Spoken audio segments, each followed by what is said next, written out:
ध्यान से सुनो दोस्तों, असल में हमारी जिंदगी का पूरा खेल हमारे अपने मन के इर्द गिर्द ही घूमता है। जिसने इस मन के अंदर झांक लिया, उसने अपनी किस्मत की चाबी खुद ही ढूंढ ली। वो इंसान अपनी सोच से कहीं ज्यादा ऊंचाइयों को छू सकता है, क्योंकि उसे पता चल जाता है कि यह मन ही है जो हमें या तो बांधता है या आजाद करता है। यह मन ही है जो हमारे सुख दुख का असली कारण है। बाहरी दुनिया तो बस एक निमित्त मात्र है। चलिए, इसी मन के रहस्य को समझने के लिए हम प्राचीन काल की उन युक्तियों को एक दिलचस्प कहानी के जरिए जानेंगे। बात सदियों पुरानी है, जब जीवन की रफ्तार आज जैसी तेज नहीं थी और लोग अपने मन की गहराइयों को समझने के लिए समय निकालते थे। एक बहुत बड़ा सेठ, जिसके पास धन दौलत की कोई कमी नहीं थी, वह हर सुख सुविधा से परिपूर्ण था। लेकिन एक दिन वह एक बौद्ध भिक्षु के पास पहुंचा। उसके चेहरे पर गहरी चिंता की लकीरें थीं। आंखों के एक दिन एक व्यक्ति बुद्ध के पास आया और बोला, भगवान, मैं बहुत दुखी हूँ, मेरा भाग्य बहुत बुरा है, कृपया इसे बदलने का उपाय बताइए। बुद्ध मुस्कुराए और बोले, तुम नदी के किनारे जाओ और वहां बैठे एक पत्थर को उठाकर पानी में फेंक दो, फिर देखो क्या होता है। वह व्यक्ति गया, पत्थर उठाया और पानी में फेंक दिया। पत्थर डूब गया, लेकिन पानी की सतह पर कुछ देर तक लहरें उठती रही। वह वापस आकर बोला, भगवान, पत्थर तो डूब गया, लेकिन पानी में हलचल आई। बुद्ध बोले, यही जीवन का नियम है। जो कर्म हम करते हैं उनका प्रभाव तुरंत नहीं दिखता, लेकिन समय के साथ हमारा भाग्य बदलता है। व्यक्ति को समझ आ गया कि भाग्य को बदलने के लिए सही कर्म करना होगा और धैर्य रखना होगा। कहने का मतलब आपका भाग्य आपके कर्मों से बनता है। जो कर्म आज करोगे वही कल आपका भविष्य लिखेंगे। मैं तुम्हें भगवान नमो बुद्धाय जुड़ी एक अनोखी कहानी सुना। बहुत समय पहले की बात है। गौतम बुद्ध को ज्ञान की प्राप्ति कैसे हुई, यह जानने के लिए एक व्यक्ति बुद्ध के पास पहुंचा और उनसे पूछने लगा, हे बुद्ध, आपको ज्ञान की प्राप्ति कैसे हुई? बुद्ध मुस्कुराए और उस व्यक्ति को एक पेड़ के नीचे बैठाया। फिर एक कहानी सुनाई। बहुत साल पहले मैं भी एक साधारण व्यक्ति था। मेरे मन में भी कई सवाल थे। मुझे भी यह जानने की जिज्ञासा थी कि इस संसार में दुख क्यों है और इसका अंत कैसे हो सकता है। मैं एक राजकुमार था, परंतु सुख सुविधाओं के बावजूद मेरा मन अशांत था। मैंने अपनी राजशाही छोड़ दी और सत्य की खोज में निकल पड़ा। मैंने कई सालों तक जंगलों में रहकर आशी मुनियों से ज्ञान प्राप्त करने का प्रयास किया, परंतु मुझे संतोष नहीं हुआ। फिर एक दिन मैं बोधि वृक्ष के नीचे ध्यान में बैठा। मैंने संकल्प किया कि जब तक मुझे सत्य का बोध नहीं होता, मैं यहाँ से नहीं उठूंगा। कई दिन और रातें बीत गईं और अंततः एक रात मुझे ज्ञान की प्राप्ति हुई। मुझे समझ में आया कि संसार के दुख का मूल कारण तृष्णा यानी इच्छा है। हमेशा देखा है कि आप पूरी रात बिना हिले डुले सोते हैं। क्या आप सच में सोते हैं या जागते रहते हैं? बुद्ध ने आनंद की ओर करुणा से देखा। उनकी आंखों में गहरा स्नेह और ज्ञान का प्रकाश था। वे मुस्कुराए और बोले, आनंद, मैंने सोने की वह मुद्रा ढूंढ ली है जहां शरीर को हिलने डुलने की जरूरत ही नहीं पड़ती। सवाल शरीर के हिलने का नहीं, मन के अशांत होने का है। तुम्हारा शरीर तब तक चैन से नहीं रह सकता जब तक तुम्हारा मन भाग रहा हो, भूत या भविष्य की कल्पनाओं में खोया रहता हो। मैं अब उस अवस्था से परे हो चुका हूं। जब मैं सोता हूं, मेरा शरीर एक शव की तरह निश्चल हो जाता है। आनंद, क्या तुमने कभी किसी मृत शरीर को करवट बदलते देखा है? फिर बुद्ध ने गहरा रहस्य बताते हुए कहा, मेरा शरीर विश्राम करता है, लेकिन मेरी चेतना जागती रहती है। नींद के बाद भी अंदर का दीपक निरंतर जलता रहता है। कहानी खत्म कर भिक्षु ने सेठ से कहा, एक जागृत आत्मा न सिर्फ अपने शरीर को बल्कि अपने मन की हर हलचल को बड़ी शांति और दूरी से देखता है, जैसे कोई नदी के किनारे बैठकर बहते पानी को देखता है। वह उस तरह बेहोश नहीं होता जैसे हम होते हैं। हम तो नहीं जानते कि हम कब सोए, हम सपनों में खोए रहते हैं, न जाने कहां भटकते रहते हैं। लेकिन एक बुद्ध पुरुष नींद में भी होश में रहता है। वह उस छोटे से क्षण को पकड़ लेता है जब नींद आती है। वह उस संधि क्षण को जानता है। यही जागरूकता की शुरुआत है। यह सुनकर सेठ थोड़ा और उलझन में पड़ गया। बोला, मुनिवर, ये बातें मेरे लिए थोड़ी गहरी हैं, आध्यात्मिक हैं। कृपया मुझे सीधे सीधे व्यावहारिक भाषा में समझाइए कि आखिर मुझे नींद क्यों नहीं आती और मैं क्या करूं। भिक्षु मुस्कुराए और बोले, तो फिर ध्यान से सुनो। मैं तुम्हें 5 ऐसे साधारण लेकिन गहरे कारण बताता हूं जो तुम्हारी नींद चुरा रहे हैं। सबसे पहला कारण है बिस्तर का दुरुपयोग। बिस्तर सिर्फ सोने और विश्राम की जगह है, लेकिन आजकल हम वहीं खाना खाते हैं, मोबाइल चलाते हैं, ऑफिस का काम निपटाते हैं, फिल्में देखते हैं और देर रात तक गप्पे लड़ाते हैं। जब मस्तिष्क एक ही जगह को इतने सारे कामों से जोड़ देता है तो रात को वह भ्रमित हो जाता है कि अब क्या करना है, सोना है या कुछ और। बौद्ध आश्रमों में भिक्षु सुबह उठते ही बिस्तर छोड़ देते हैं और रात को सोने से पहले उसके पास नहीं जाते। इससे मस्तिष्क साफ तौर पर जानता है कि बिस्तर का एक ही मतलब है, नींद और विश्राम। दूसरा बड़ा कारण है सोने जागने का अनियमित समय। आज के लोगों की सबसे बड़ी समस्या यही है कि न उनके सोने का समय है न उठने का। वीकेंड पर तो मनमानी चलती है, फिल्म, पार्टी, देर रात तक जागना। इससे शरीर की जैविक घड़ी, जिसे सर्केडियन रिदम कहते हैं, पूरी तरह बिगड़ जाती है। यह घड़ी ही हमारे सोने और जागने के चक्र को नियंत्रित करती है। जब यह बिगड़ती है तो फिर नींद न आना, थकान और चिड़चिड़ापन तो लाजमी है। भिक्षु हर दिन एक नियत समय पर हल्का भोजन करते हैं और उसी समय सो जाते हैं। इसी अनुशासन में उन्हें गहरी नींद और मानसिक शांति मिलती है। तीसरा कारण सबसे खतरनाक है, सोने से पहले नकारात्मक विचारों और चिंताओं में डूब जाना। रात में जब हम लेटे होते हैं और बाहरी दुनिया से कट जाते हैं तो हमारा अवचेतन मन सबसे ज्यादा सक्रिय और ग्रहणशील होता है।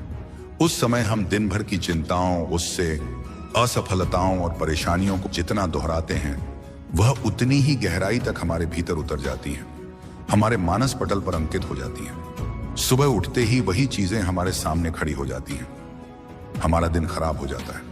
इसलिए हर रात सोने से पहले उन चीजों के बारे में सोचो जिन्हें तुम पाना चाहते हो, जिन लोगों से तुम प्यार करते हो, और उन सपनों के बारे में सोचो जिन्हें तुम साकार करना चाहते हो। रात की यह छोटी सी आदत तुम्हारी पूरी जिंदगी बदल सकती है। चौथा कारण है सोने का गलत तरीका। भारत में एक पुरानी परंपरा है कि सिर उत्तर दिशा की ओर करके नहीं सोना चाहिए। इसके पीछे गहरा वैज्ञानिक कारण है। पृथ्वी का अपना एक विशाल चुंबकीय क्षेत्र है और हमारा शरीर भी एक चुंबकीय ऊर्जा से बना है। सिर उत्तर की ओर होने से रक्त का प्रवाह मस्तिष्क की ओर तेजी से बढ़ता है, जिससे सिर दर्द, बेचैनी और नींद में खलल हो सकती है। साथ ही लोग बिना ध्यान दिए कैसे भी सो जाते हैं, पेट के बल या मुड़कर। इससे रीढ़ की हड्डी पर दबाव पड़ता है, सांस लेने में तकलीफ होती है और शरीर को गहरा विश्राम नहीं मिल पाता। सोना भी एक कला है, या तो पीठ के बल सीधे लेटें या फिर बाईं करवट लेकर। न बहुत मोटे गद्दे पर सोएं जिससे रीढ़ झुके, न ही बहुत ऊंचा तकिया इस्तेमाल करें जिससे गर्दन में तनाव आए। पांचवा कारण है रात का भारी और देर से किया गया भोजन। जब हम रात में देर से और वसायुक्त, तला भुना या मीठा भोजन करते हैं तो शरीर की सारी ऊर्जा उसे पचाने में व्यस्त हो जाती है। पाचन तंत्र को पूरी क्षमता से काम करना पड़ता है। ऐसे में दिमाग और शरीर के बाकी अंगों को विश्राम कहां से मिलेगा। कोशिश करो कि रात का खाना हल्का, सुपाच्य हो और सोने से कम 2 या 2.5 घंटे पहले खा लिया जाए। इससे शरीर को भोजन पचाने का समय मिल जाता है और नींद गहरी आती है। सेठ ने बड़ी शिद्दत से यह सब सुना और फिर पूछा, मुनिवर, अब मैं ये सब कारण समझ गया, लेकिन कृपया मुझे कुछ ऐसे सरल और असरदार उपाय भी बताइए जिन्हें मैं रोजाना अपनी दिनचर्या में शामिल करके गहरी और सुकून भरी नींद ले सकूं। भिक्षु ने कहा, मैं तुम्हें कुछ उपाय बताता हूं, इनमें से कोई 2-3 चुन लो जो तुम्हें सबसे सहज और करने लायक लगे। पहला उपाय, रात को सोने से पहले गुनगुने पानी से स्नान कर लो। यह दिन भर की थकान और तनाव को धो देता है, मांसपेशियों को आराम मिलता है और शरीर मन को शांत करता है। दूसरा उपाय, अगर संभव हो तो शयन कक्ष में रात को सरसों या तिल के तेल का एक छोटा दीपक जलाओ। यह वातावरण को शुद्ध करता है, एक सकारात्मक ऊर्जा का संचार करता है और मन में शांति और सकारात्मकता भरता है। तीसरा उपाय, सोने से पहले 1 गिलास पानी पिए, न बहुत ठंडा न गर्म, बल्कि सामान्य तापमान का पानी। यह शरीर को भीतर से हाइड्रेट और संतुलित करता है। चौथा उपाय, बिस्तर पर लेटते ही आंखें बंद करो और अपनी सांसों पर ध्यान केंद्रित करो। बस कुछ पल के लिए ही सही, यह एक छोटा सा ध्यान है। इस दौरान मन में कृतज्ञता का भाव भर लो, उन सब चीजों के लिए जो तुम्हारे पास हैं, तुम्हारा परिवार, तुम्हारा स्वास्थ्य, तुम्हारी सांसें। कृतज्ञता का भाव नकारात्मकता को दूर भगाने का सबसे सरल उपाय है। पांचवा और सबसे गहरा उपाय, दिन भर की एक संक्षिप्त समीक्षा करो। उन सभी अच्छे कामों को याद करो जो तुमने आज किए, चाहे वो कितने ही छोटे क्यों न रहें। फिर अपने शरीर, अपने जीवन और अपनी सांसों के लिए आभार प्रकट करो और अंत में यह भी स्वीकार करो कि यह जीवन नश्वर है यह शरीर एक दिन नष्ट हो जाएगा। जब तुम यह मानकर सोते हो कि यह जीवन क्षण भंगुर है, तो छोटी छोटी बातों की चिंता करना, क्रोध करना, किसी से द्वेष रखना, यह सब व्यर्थ लगने लगता है। मन गहराई से शांत होता है और नींद एक ध्यान बन जाती है। और सुबह उठने का भी एक तरीका है। जैसे ही आंख खुले तुरंत न उठें। दोनों हाथों को आपस में रगड़कर गर्म करें और उन्हें अपनी आंखों पर हल्के से रखें। यह शरीर को धीरे धीरे जगाने का संकेत देता है। फिर हमेशा दाईं करवट से उठें। यह शरीर की संरचना के लिए अच्छा माना गया है और प्राचीन यौगिक परंपरा में इसे शुभ माना गया है। ये सब उपाय सुनकर सेठ की आंखों में एक नई चमक आ गई, मानो उसे उम्मीद की एक किरण मिल गई हो। उसने विनम्रता से भिक्षु को प्रणाम किया, उनका आभार व्यक्त किया और एक नई शुरुआत के दृढ़ संकल्प के साथ वहां से विदा हुआ। अब हम आपको ले चलते हैं एक और अनोखी और प्रेरणादायक कहानी में। बंगाल की खाड़ी के शांत और हरे भरे तट पर बसा एक खूबसूरत सा गांव था। वहां भैरव नाम का एक युवक रहता था, जो बहुत ही होनहार और मेहनती था। लेकिन उसकी सबसे बड़ी कमजोरी थी उसका बेचैन और अशांत मन। कोई उसे जरा सी भी बुरी बात कह देता या कोई छोटी सी असफलता मिल जाती तो वह तुरंत गहरी चिंता और तनाव में डूब जाता। वह हर समय कुछ न कुछ पाने की दौड़ में लगा रहता। उसे पक्का विश्वास था कि अगर उसे बहुत सारा धन, बड़ी प्रसिद्धि और अपार सफलता मिल जाए तभी उसे जीवन में सच्ची खुशी मिलेगी। लेकिन ये चीजें जितना वह पाने की कोशिश करता, वे उतनी ही दूर भागती और वह उतना ही अधिक थका हुआ और निराश महसूस करता। एक दिन जब वह अपनी इसी बेचैनी में जंगल की ओर भटक रहा था, संयोग से उसकी मुलाकात महाकौशल नाम के एक महान संत से हो गई। महाकौशल स्वयं महात्मा बुद्ध के प्रमुख शिष्यों में से एक थे और ध्यान साधना में बहुत पारंगत थे। उनके व्यक्तित्व में एक अद्भुत शांति और गहराई थी। उनके चेहरे पर एक दिव्य तेज था जिसने भैरव को पहली ही नजर में गहराई से प्रभावित किया। भैरव ने झिझकते हुए उनके पास जाकर पूछा, गुरुदेव, मैं हर वक्त कुछ न कुछ पाने की दौड़ में लगा रहता हूँ, लेकिन मुझे कभी संतुष्टि नहीं मिलती। मेरा मन बंदर की तरह एक डाली से दूसरी डाली पर उछलता रहता है, कभी शांत नहीं बैठता। क्या मैं इस मानसिक अशांति और बेचैनी से कभी मुक्त हो सकता हूँ? महाकौशल ने उसकी ओर करुणा भरी दृष्टि से देखा और मुस्कुराते हुए कहा, बेटा, तुम्हारा मन एक उफनती हुई नदी की तरह है जिसमें हर पल नए नए विचारों की लहरें उठती रहती हैं और वह कुछ न कुछ बहा ले जाती है। तुम्हें इसे बहने देना सीखना होगा, न कि हर लहर को पकड़ने की या उसे रोकने की कोशिश करनी होगी। भैरव ने उलझन में पूछा, लेकिन गुरुदेव, ये विचार और इच्छाएं तो मेरी अपनी पहचान है, मेरे मैं का हिस्सा हैं, इन्हें कैसे जाने दूं? महाकौशल ने एक अत्यंत सरल और गहरे दृष्टांत के जरिए उसे समझाया। कल्पना करो, तुम्हारे हाथ में पानी से भरा एक गिलास है। जैसे जैसे तुम उसे पकड़े रहते हो, उसका बोझ तुम्हें महसूस होने लगता है। थोड़ी देर बाद वह बोझ और बढ़ जाता है और हाथ में दर्द होने लगता है। अगर तुम उसे नीचे रख दो तो वह दर्द तुरंत खत्म हो जाता है ना? ठीक यही हाल तुम्हारे विचारों और इच्छाओं का है। जब तक तुम उन्हें पकड़े रहोगे, उन पर अटके रहोगे, वे तुम्हें पीड़ा देंगी, तुम्हारी ऊर्जा खत्म करेंगी। लेकिन अगर तुम उन्हें केवल स्वीकार करके, बिना किसी निर्णय के उन्हें आने और जाने देना सीख जाओ, तो तुम्हें गहरी राहत और शांति का अनुभव होगा। भैरव को यह बात बहुत गहरे तक छू गई, मानो उसकी आंखों से कोई पर्दा हट गया हो। उस दिन के बाद उसने अपने विचारों और इच्छाओं को पकड़ना, उनसे चिपकना छोड़ दिया। वह उन्हें बस आते जाते देखता, बिना कोई प्रतिक्रिया दिए, बिना उनमें उलझे। धीरे धीरे उसे समझ में आने लगा कि उसकी अतृप्त इच्छाएं ही उसके सारे दुख और अशांति का मूल कारण थीं। जैसे जैसे वह ध्यान की गहराइयों में उतरता गया, उसने महसूस किया कि सच्ची शांति और संतोष बाहर किसी वस्तु, व्यक्ति या सफलता में नहीं, बल्कि सिर्फ वर्तमान क्षण में जीने में है। अतीत की स्मृतियां और भविष्य की कल्पनाएं तो बस भ्रम हैं, हमें वर्तमान से दूर ले जाने वाली छायाएं हैं। भैरव अब एक नए इंसान की तरह बदल चुका था। वह शांति और आत्मबोध का जीता जागता प्रतीक बन गया था। दूर दूर से लोग उसके पास आने लगे, यह सीखने की कैसे अपने ही विचारों के बंधनों को तोड़ा जा सकता है और भीतर की असीम शांति को पाया जा सकता है। एक और कहानी है जो हमें अक्लमंदी और शालीनता का पाठ पढ़ाती है। बहुत पुरानी बात है। एक गांव में एक कंजूस और स्वार्थी धोबी रहता था। उसके पास एक गधा था जो रोज कपड़ों के भारी भरकम गट्ठर ढोता था, लेकिन धोबी उसे ठीक से खाना पानी भी नहीं देता था। रात को उसे खुला छोड़ देता, कहीं भी चरकर या भटक कर अपना पेट भर ले। एक रात बहुत थका हुआ और भूखा गधा जंगल की ओर भटक गया। वहां उसकी मुलाकात एक बहुत चालाक और अनुभवी गीदड़ से हुई। गीदड़ ने उसकी दयनीय हालत, उसकी पसलियां निकली हुई देखी तो पूछा, मित्र, तुम इतने दुबले पतले और उदास क्यों हो? गधे ने अपनी सारी व्यथा, अपने मालिक की कंजूसी और अपनी भूख प्यास का दर्द बता दिया। गीदड़ मुस्कुराया और बोला, तो अब तुम्हारी सारी मुश्किलें खत्म। पास में ही एक राजा का सब्जियों का बाग है। वहां तरह तरह की ताजी सब्जियां हैं, खीरा, ककड़ी, गाजर, मूली, बैंगन, सब कुछ। मैंने वहां एक गुप्त रास्ता बना रखा है जहां से कोई नहीं देख सकता। चलो, आज रात मैं तुम्हें ले चलता हूं और पेट भर खाने को दिलवाता हूं। गधा बहुत खुश हुआ। दोनों ने मिलकर बाग में जमकर सब्जियां खाईं। अब यह उनकी रोज की आदत बन गई। वे रोज रात को उसी गुप्त रास्ते से बाग में घुसते, पेट भर खाते और सुबह होने से पहले लौट जाते। कुछ ही हफ्तों में गधे की सेहत में जबरदस्त बदलाव आ गया। उसकी कमर सीधी हो गई, उसका शरीर चमकने लगा, बालों में रौनक आ गई और उसकी चाल में एक अलग ही आत्मविश्वास झलकने लगा। एक रात भरपेट सब्जियां खाने के बाद गधा फूला नहीं समाया। उसकी अकड़ 7वें आसमान पर थी। उसने आंखें बंद की, सिर ऊपर उठाया और बोला, मित्र गीदड़, आज मेरा मन बहुत खुश है और गाने को कर रहा है।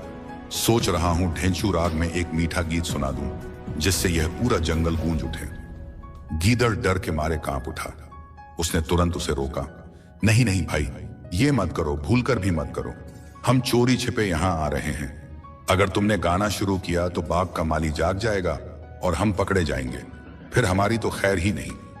लेकिन गधा तो अकड़ में ऐसा था कि उसे किसी की सुनाई नहीं दे रही थी। बोला, तुम जंगली जीव हो, तुम्हें संगीत की बारीकियों की क्या समझ?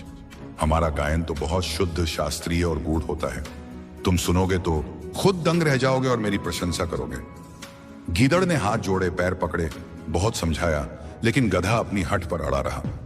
आखिर में अपनी जान बचाने के लिए गीदड़ ने एक चाल चली।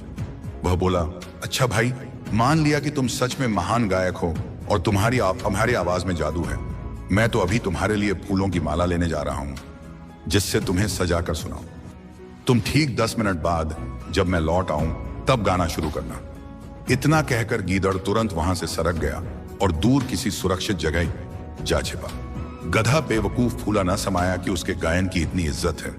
ठीक 10 मिनट बाद उसने ढेंचू राग में इतनी जोरदार और ऊंची आवाज में गाना शुरू किया कि सारा जंगल थर्रा उठा।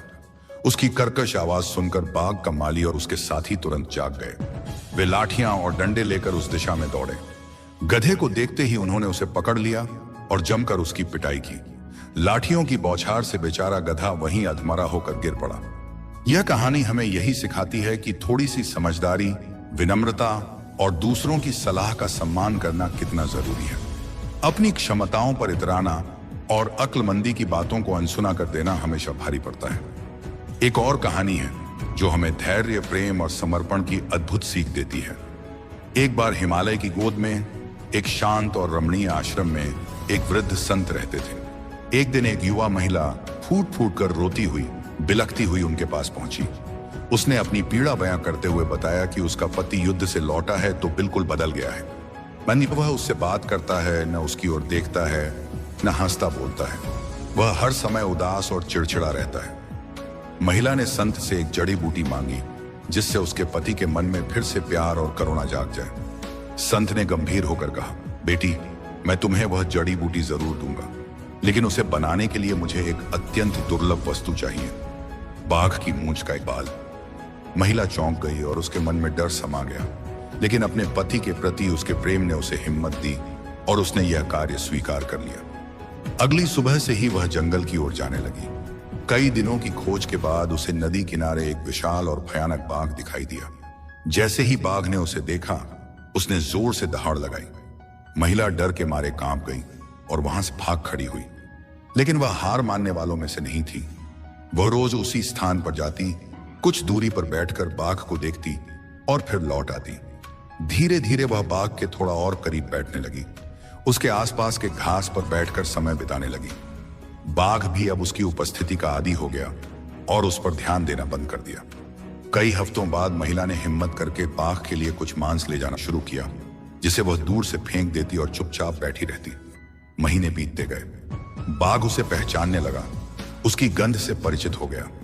अब वह उसे देखकर दहाड़ता नहीं था, बल्कि शांति से उसके पास आ जाता और मांस खाने लगता।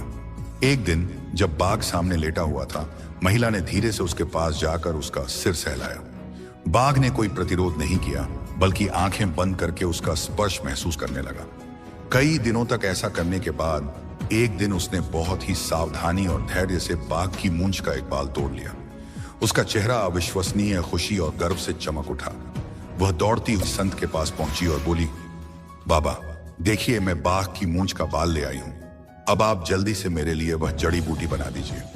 संत ने वह बाल उसके हाथ से लिया, उसे ध्यान से देखा और फिर बिना कुछ बोले उसे वहीं पास में जल रही आग में डाल दिया। महिला चीख पड़ी, आपने यह क्या कर दिया बाबा? इसे पाने के लिए मैंने कितनी कठिनाइयां झेली हैं, कितनी मेहनत की है, अपने प्राणों की बाजी लगाई है, और आपने उसे जला दिया। संत ने बड़े शांत और स्नेह भरे स्वर में कहा, बेटी, अब तुम्हें किसी बाहरी जड़ी बूटी की जरूरत नहीं है। जिस असीम धैर्य, अटूट प्रेम और पूर्ण समर्पण से तुमने उस हिंसक बाघ का विश्वास और स्नेह जीता, वही सबसे बड़ी और सच्ची जड़ी बूटी है। अब उन्हीं गुणों को, उसी प्रेम और धैर्य को अपने पति पर लगाओ। मैं विश्वास दिलाता हूं, अवश्य बदल जाएगा। डर, चिंता और घबराहट, ये तीनों इंसान के सबसे बड़े दुश्मन हैं, उसकी प्रगति में सबसे बड़ी बाधाएं हैं। ये वो अदृश्य जंजीरें हैं जो हमें आगे बढ़ने से रोकती हैं, हमारे सपनों को पंख लगाने से पहले ही तोड़ देती हैं, हमारी क्षमताओं पर हमें खुद ही शक करने लगती हैं। लेकिन याद रखिए, डर सिर्फ एक भ्रम है, एक मानसिक रचना है। सोचिए, जब एक छोटा बच्चा चलना सीखता है तो क्या वह गिरने से डरता है? वह बार बार गिरता है, लेकिन बिना किसी डर के बार बार उठता है, फिर से कोशिश करता है। अगर वह भी गिरने के डर से बैठ जाता तो आज इंसान चलना ही नहीं सीख पाता। जिंदगी भी कुछ ऐसी ही है, गिरना और उठना इसका एक हिस्सा है।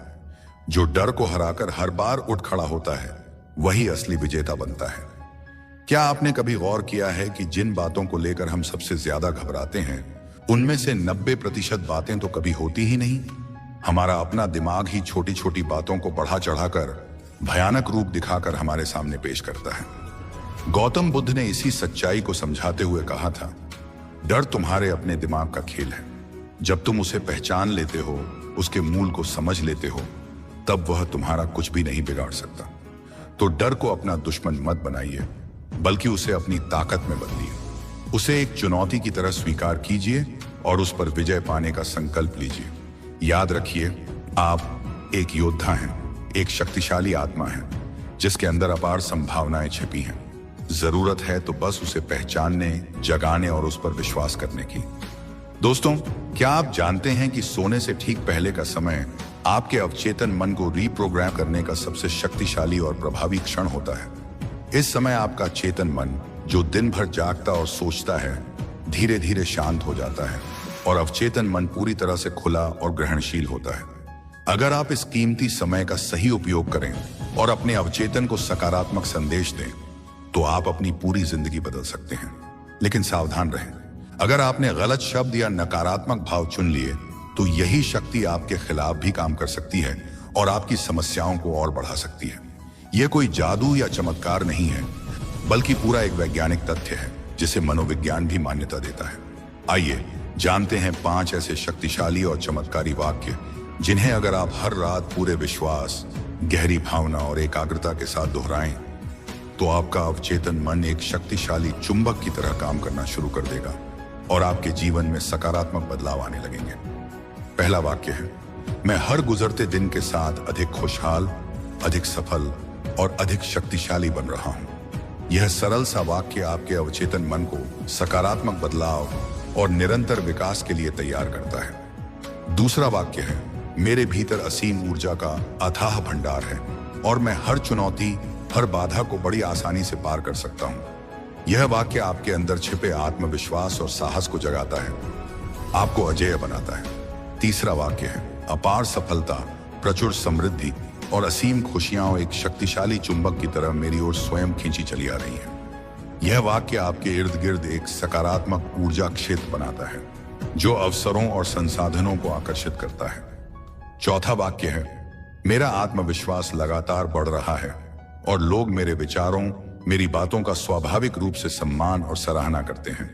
यह वाक्य आपके व्यक्तित्व में एक अप्रतिम चुंबकीय आकर्षण और करिश्माई प्रभाव पैदा करता है।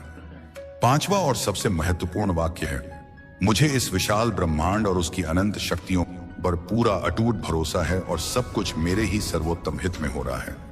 यह वाक्य आपको हर चीज को नियंत्रित करने की बाध्यता से मुक्त कर देता है और जीवन की प्राकृतिक धारा में बहना सिखाता है, जिससे चिंता हमेशा के लिए खत्म हो जाती है।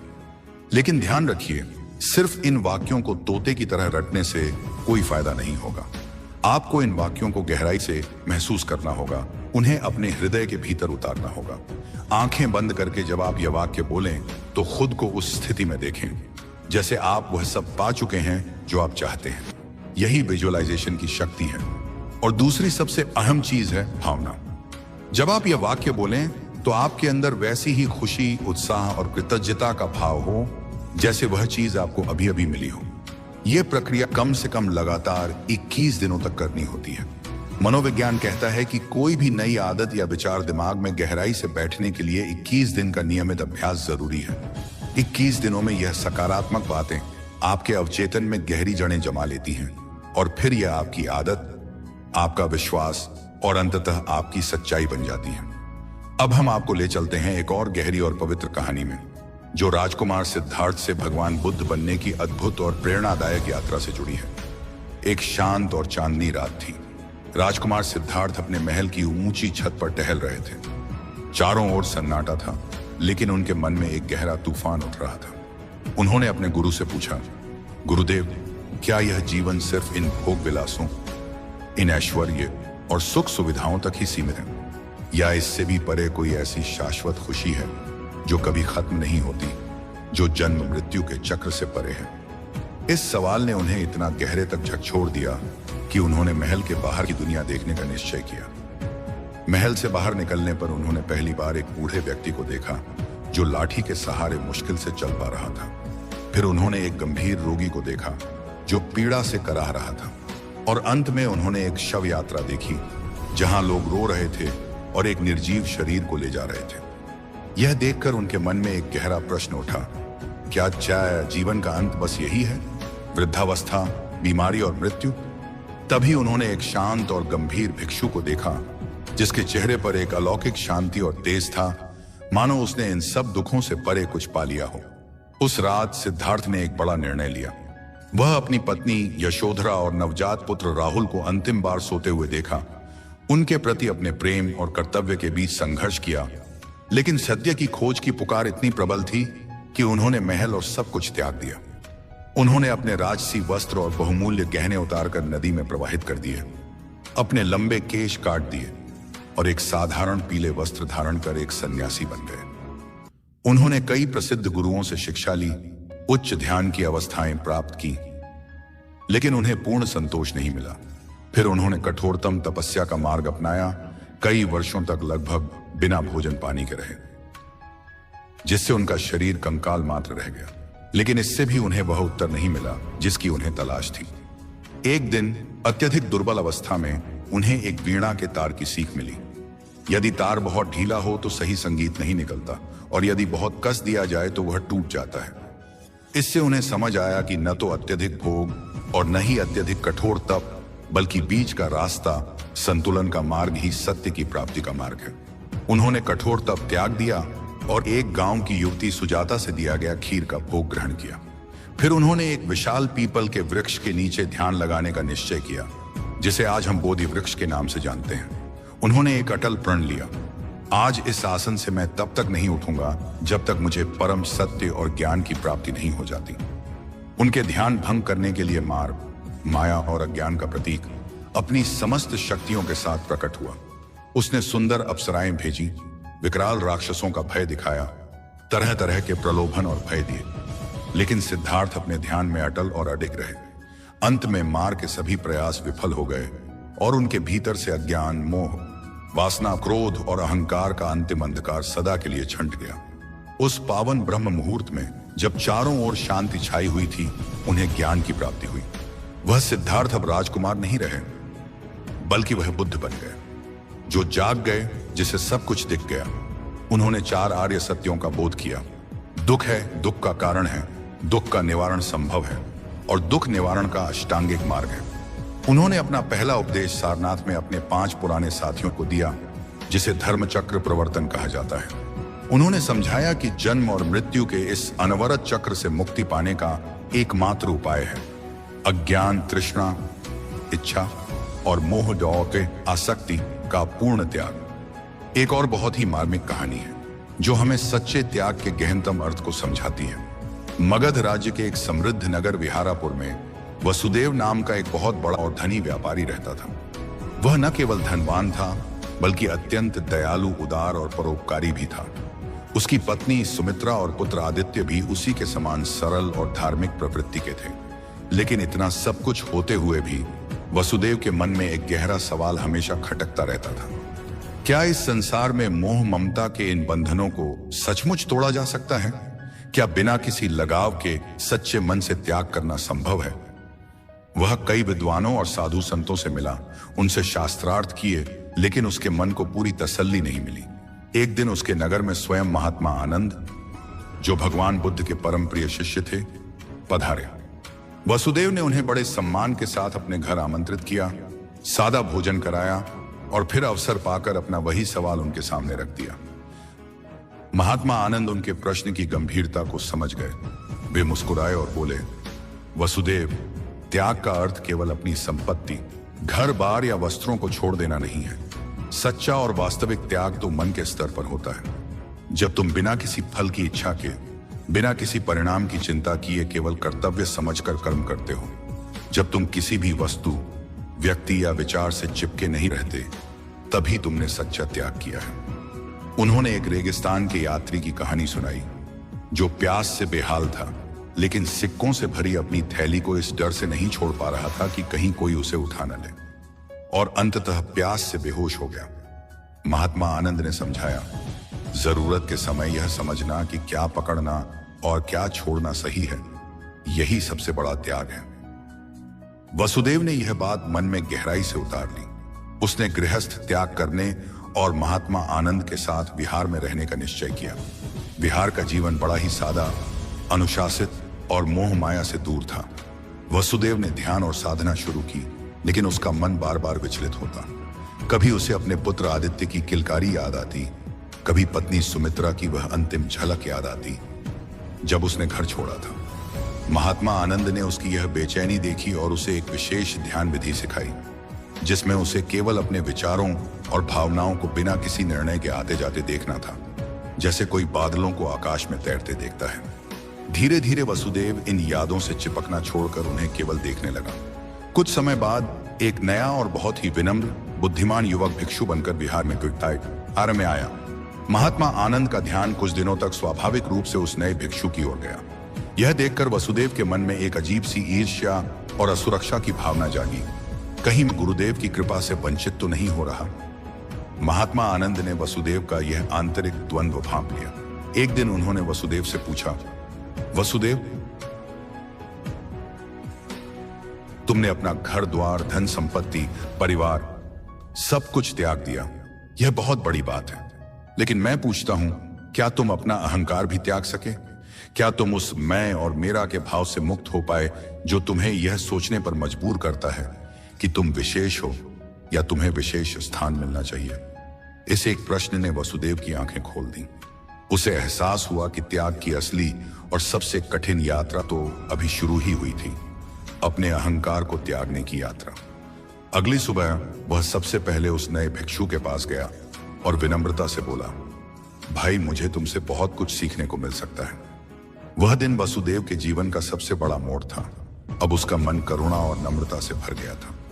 समय बीतता गया, वसुदेव का अहंकार पिघल गया, उसकी इच्छाएं समाप्त हो गईं और मोह के सारे बंधन टूट गए। फिर एक दिन समाचार आया कि उसके गांव में भयंकर अकाल पड़ा है। उसका अपना परिवार, उसकी पत्नी और बेटा गंभीर संकट में हैं। वसुदेव का मन पल भर को डगमगाया, उसके पैर उस ओर भागने को हुए। वह महात्मा आनंद के पास गया और उनसे सलाह मांगी। महात्मा आनंद ने शांति से कहा, वसुदेव, सच्चा त्याग कर्तव्य से भाग जाना नहीं है। अब तुम्हारा मन मोह और आसक्ति से पूरी तरह मुक्त हो चुका है। अब तुम निष्काम भाव से बिना किसी लगाव के केवल कर्तव्य समझकर वहां जाओ और उनकी सेवा करो। वसुदेव अपने गांव लौटा। उसने अपने परिवार और गांव के सभी पीड़ित लोगों की हर संभव मदद की, लेकिन उसके मन में कोई मेरा या तेरा का भाव नहीं था। वह केवल सेवा का भाव था। अंततः उसे उसी शांति और एकाग्रता में गहन ध्यान के दौरान आत्मज्ञान प्राप्त हुआ। वह समझ गया था कि सच्ची शांति और मुक्ति बाहर कहीं नहीं, बल्कि इसी क्षण वर्तमान में जीने में है, बिना किसी भूत या भविष्य के बोझ के। तो दोस्तों, आपने इन सभी कहानियों के जरिए देखा कि कैसे मन के रहस्य को समझा जा सकता है। नींद न आने के वैज्ञानिक कारण क्या हैं? डर और चिंता का भ्रम कैसे टूटता है? अवचेतन मन की असीम शक्ति को कैसे जगाया जा सकता है? और सच्चे त्याग और ज्ञान का गहनतम अर्थ क्या है? ये महज कहानियां नहीं हैं, ये जीने के सदियों पुराने, आजमाए हुए और सच्चे तरीके हैं। याद रखिए, आपकी सबसे बड़ी शक्ति, आपका सबसे बड़ा खजाना आपके अपने भीतर ही मौजूद है।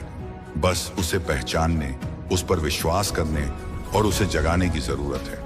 अगर यह विचार और ये कहानियां आपको थोड़ी भी प्रेरणा, शांति या एक नया नजरिया दे पाई हों, तो कृपया इसे लाइक करें, अपने अनमोल विचार और अनुभव कमेंट में हमारे साथ साझा करें और इस ज्ञान को अधिक से अधिक लोगों तक पहुंचाने के लिए इसे शेयर करना न भूलें।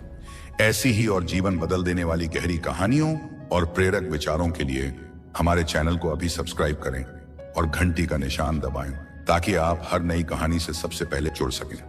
मिलते हैं अगली ऐसी ही प्रेरणादायक यात्रा में। तब तक के लिए अपने सपनों को जीवित रखें, अपने भीतर की अनंत शक्ति को पहचानें और हर पल को पूरी जागरूकता के साथ जिएं।